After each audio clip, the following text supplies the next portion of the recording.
ونعوذ بالله من شرور أنفسنا ومن سيئات أعمالنا. اللہ نے کہا ہے کہ کسی قوم کی دشمنی تمہیں اس درجے برانگیختہ نہ کر دے، کسی قوم کی دشمنی تمہیں جذباتی نہ بنا دے.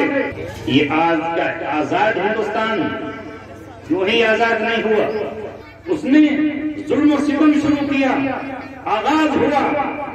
ابھی سے کیوں آ گئے تمہاری آنکھوں میں آنسو، ابھی چھیڑی کہاں ہے داستان میں نے. دوستو جے ہند، سواگت ہے آپ کا ایک بار پھر سے ہمارے چینل پر. آج 26 جنوری 2023 ایک خاص راشٹریہ پرو ہے جو کہ ہم سب نے آج منایا ہے. اور آج ہی کے دن ہندوستان میں قانون لاگو ہوا تھا، جس قانون کی وجہ سے 7 سال کے بعد ایک بے رہا قیدی کو باعزت عدالت نے بری کیا. یعنی الزام ثابت ہونے میں ہی 7 سال کا وقت گزر گیا. ذرا سوچ کر دیکھیے، تصور کر کے دیکھیے کہ کبھی نہ کبھی آپ نے اپنی لائف میں ٹرین کا سفر تو ضرور کیا ہوگا. جب 7:30 بجے کی آپ کی ٹرین ہو اور آپ اسٹیشن پر پہنچ جاتے ہیں، پھر پتہ چلتا ہے کہ ٹرین 1 گھنٹہ لیٹ ہو گئی، تب ایسے میں آپ کیسا فیل کرتے ہیں؟ آپ کو وہ 1 گھنٹہ اسٹیشن پر کاٹنا کتنا زیادہ مشکل ہو جاتا ہے، جبکہ اسٹیشن پر سبھی طرح کی فیسلٹیز آپ کے لیے موجود ہے. نہ ہی آپ قید ہے وہاں پر، نہ ہی آپ کسی کمرے کے اندر بند ہے. پھر ذرا تصور یہ کر کے دیکھیے کہ ایک شخص جس کو حراست میں لیا جاتا ہے اور الزام ثابت ہونے میں 7 سال بیت جاتے ہیں، 7 سال کے بعد عدالت باعزت بری کرتی ہے، تو اب ان دنوں کا کیا کوئی حساب دے گا؟ جی بالکل نہیں دے گا، کیونکہ ایسا ایک معاملہ نہیں، ہزاروں ایسے معاملے ہیں. لیکن مان لیتے ہیں قانون اپنا کام کر رہا ہے. کچھ وجوہات ملی ہوں گی قانون کو ان کو حراست میں لینے کے لیے، لیکن اس میں دیکھیے کہ ہماری میڈیا کس طرح سے کام کرتی ہے جب اس طرح کا معاملہ کوئی سامنے آتا ہے. اور جب بندہ باعزت بری ہوتا ہے تو دیکھیے ایک تو اسپیشل رپورٹ ہوگی جو کہ میڈیا میں بنائی جاتی ہے، ہم آپ کو جسٹ ہی ابھی دکھائیں گے. لیکن چھوٹنے کے بعد اسپیشل رپورٹ تو چھوڑیے، یا ہیڈ لائنز یا پھر کوئی اسپیس میڈیا کے اندر ملے، بالکل بھی نہیں. ایک چھوٹی سے جو لوور تھرڈ ہوتا ہے، یعنی نیوز چینل کے نیچے جو لائنیں چلتی ہے، وہاں بھی ایک لائن ایسے معاملوں کو نہیں ملے گی. ہم نے اس سلسلے میں گوگل پر کافی سرچ کرنے کی کوشش کی، لیکن رہائی سے متعلق کسی بھی طرح کی کوئی نیوز ان کے بارے میں ہمیں نہیں ملی. لیکن جب ہم نے ہسٹری میں جانا چاہا، یعنی جب ان کی گرفتاری ہوئی تھی تب کیا کچھ میڈیا میں چل رہا تھا، تو ہمیں بامشکل ایک ویڈیو کلپ مل گئی ہے ABP نیوز کی، وہ تھوڑا سا ہم آپ کو دکھائیں گے. پھر مولانا کا بیان رہائی کے بعد کا، یعنی آج ہی یوم جمہوریہ یعنی 26 جنوری کو جو بیان ہے وہ ہم آپ کے سامنے پلے کریں گے. اب اتر پردیش کے رامپور کے ایک مفتی کی کہانی سامنے آئی ہے. عبدالسمی قاسمی نام کا یہ مفتی ابھی جیل میں ہے، لیکن اس پر بھی بھڑکاؤ بھاشن اور آتنکوادی سنگٹھن IS کا سمرتھن کرنے کا آروپ ہے. تو دیکھیے ہم نے جو چھوٹی سی بائٹ آپ کو دکھائی ہے ABP نیوز کی ایک کلپ ہے. یہاں پر صاف طور پر دیکھا جا سکتا ہے کہ مفتی عبدالسمی کا جیسے ذکر ہوا ہے ان پر آروپ ہے ISI جو کہ ایک آتنکوادی سنگٹھن ہے پاکستان کا، اس سے ان کے کنیکشن بتائے جا رہے ہیں. یعنی ویڈیو کلپ میں آپ نے سنا کہ ابھی تہاڑ جیل میں بند ہے اور آروپ ہے، یعنی صرف آروپ ہے، بھی کچھ بھی ثابت نہیں ہوا. لیکن آگے دیکھیے کہ کس طرح کی اسپیشل رپورٹ ان کے اوپر 2016 میں بنائی گئی ہے. مفتی عبدالسمی قاسمی اتر پردیش کے رامپور کا رہنے والا یہ مولانا فی الحال تہاڑ جیل میں بند ہے. آتنکوادی سنگٹھن ISIS سے سمبندھوں کے آروپ میں جانچ ایجنسی NIA نے اسے فروری میں گرفتار کیا تھا. ممبئی کے ذاکر نائک کے بعد میں اب سرکشا ایجنسیوں نے رامپور کے ہریٹا گاؤں کے ایک جو شخص ہیں عبدل، ان کے جو بیان بازی ہے اس پر پرتیبند لگایا ہے. آخر کیسی بیان بازی وہ کرتے تھے؟ کیا ذاکر نائک کے سطر والی بیان بازی یہاں بھی ہوتی تھی؟ یہی جاننے کی کوشش میں ہم ان کے گاؤں میں پہنچے ہیں. یہ ہے رامپور کے گاؤں ہریٹا کا وہی گھر جہاں عبدالسمی قاسمی پلا بڑھا. فی الحال یہاں اس کے 2 بھائی اور ماں رہتی ہیں. قاسمی کا پریوار یہ ماننے کو تیار نہیں ہے کہ سمی آتنک کا پاٹ پڑھاتا تھا. گھر والوں کے مطابق سمی کو پھنسایا جا رہا ہے. ہماری نظر میں تو وہ بالکل نردوش ہے، کیونکہ پولیس ابھی پیچھے ہمارے یہاں 4-5 سال پر ایک معاملہ ہوا تھا، تو اس میں 6 آدمیوں کے خلاف جو ہے پولیس نے وہ لگائی جو ہوتی ہے گینگسٹر. 5 سال کے بعد جب وہ کیس چلا تو عدالت نے اسے بری کر دیا. تب اس میں یہ ہے کہ ہم امید ہے کہ عدالت سے وہ جو ہے بالکل بری ہوں گے. تو جیسا کہ آپ نے دیکھا جب نیوز والے رامپور میں ان کے گاؤں پہنچے تو وہاں پر ان کے بھائی جو مدرسہ چلا رہے تھے اس کو بھی غلط نظریے سے دکھانے کی کوشش کی، لیکن جب ان کے بھائی کہتے ہیں کہ میرا بھائی بے قصور ہے، یعنی مفتی عبدالسمیع صاحب بے قصور ہے، تو اس بات کو ایک طرح سے غلط طریقے سے ریپرزینٹ کیا گیا۔ لیکن 7 سال جیل کاٹنے کے بعد جب باعزت بری اور رہا ہو کر مفتی عبدالسمیع قاسمی لوگوں کے سامنے مخاطب ہوئے اور 26 جنوری کے موقع پر انہوں نے پروگرام کیا، تو پورا پروگرام بس کچھ ہی سمے میں آپ کے سامنے ہوگا۔ ویڈیو پر انت تک بنے رہیے گا۔ شکریہ۔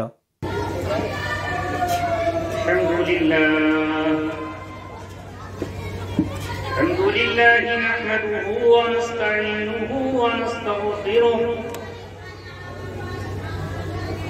ونؤمن به ونتوكل عليه ونعوذ بالله من شرور أنفسنا ومن سيئات أعمالنا من يهده الله فلا مضل له ومن يضلله فلا هادي له ونشهد أن لا إله إلا الله وحده لا شريك له ونشهد أن سيدنا وسندنا وشفيعنا وحبيبنا ومولانا محمدا عبده ورسوله وصلى الله عليه وعلى آله وصحبه وسلم تسليما كثيرا كثيرا أما بعد قال الله تبارك وتعالى في كتابه الكريم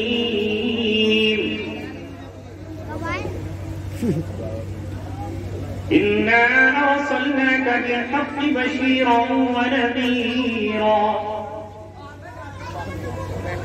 صدق الله العلي العظيم۔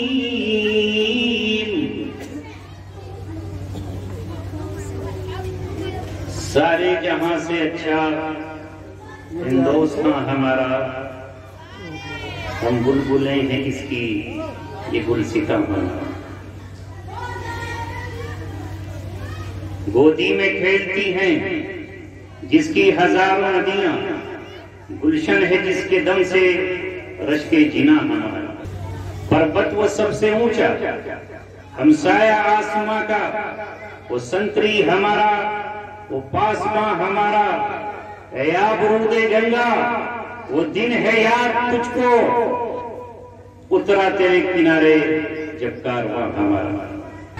مذہب نہیں سکھاتا آپس میں بیر رکھنا، ہندی ہے ہم وطن ہے ہندوستان ہمارا، اقبال کوئی محرم اپنا نہیں جہاں،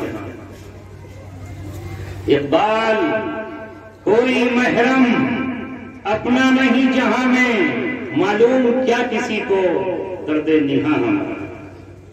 اس بزم جنوں کے دیوانے ہر راہ سے پہنچے یزداں تک، ہے عام ہمارے افسانے دیوار چمن سے زندہ تک، 100 بار سہارا ہے ہم نے اس ملک کے گیسوئے برہم، 100 بار سہارا ہے ہم نے اس ملک کے گیسوئے برہم کو، یہ اہل جنوں بتلائیں گے کیا ہم نے دیا ہے علم۔ مسند پر جلوہ افروز معزز علماء کرام، حفاظ عظام، قرہ حضرات، بزرگ شخصیات اور میرے سامنے تشریف فرما ہندوستان کے ماتھے پر چمکتے دمکتے نوجوان ستاروں، پیارے بچوں اور گھروں میں تشریف فرما پردہ نشی ماں، بہنوں اور بیٹیوں،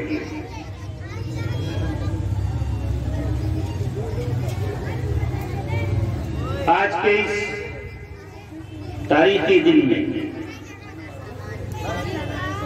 جو قومی تہوار کے طور پر منایا جا رہا ہے، جس میں ہندوستان کا ہر ہندوستانی شریک ہے، خوشی کے اس موقع پر شادی پور گاؤں میں اہل مدرسہ، اس کے ذمہ داران اور خاص طور پر حاجی شکیل صاحب کی دعوت پر مجھے آنے کا موقع اللہ کی طرف سے نصیب ہوئی۔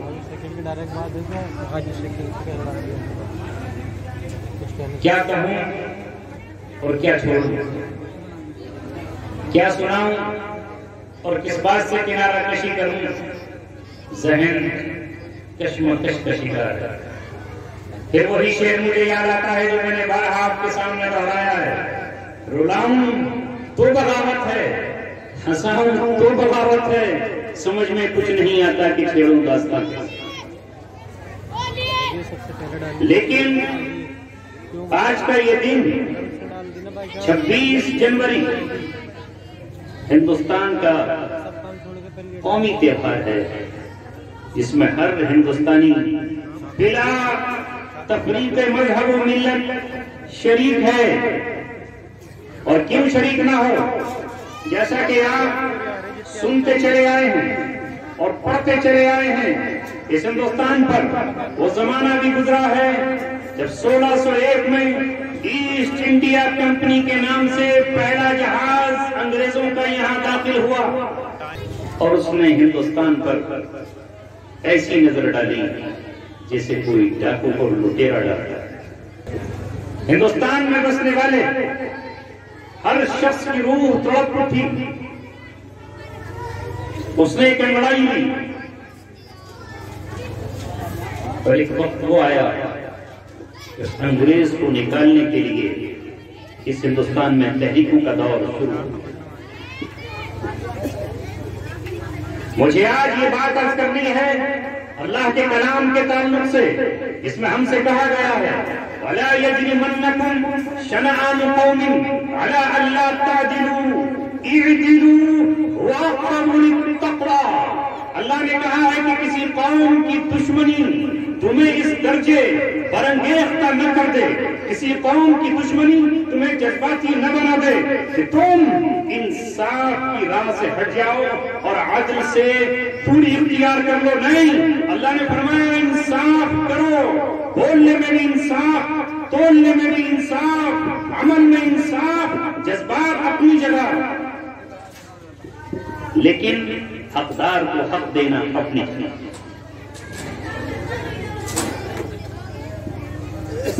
آج چونکہ ہماری نوجوان نسل نہیں جانتی کہ یہ آج کا آزاد ہندوستان کیوں ہی آزاد نہیں ہوا، وقت مختصر ہے، نماز عصر کا وقت قریب ہے، دعا بھی اس میں شامل ہے، اس لیے ان چند لمحوں میں مجھے آپ سے کچھ گفتگو کرنی ہے۔ تو جیسا کہ میں نے عرض کیا، انگریز آیا، بظاہر وہ تاجر بن کر آیا، تجارت کی کمپنی لے کر آیا، لیکن دیکھتے ہی دیکھتے اس نے بنگال پر قبضہ کر لیا، اور قبضہ کرنے کے بعد اس نے ظلم و ستم شروع کیا۔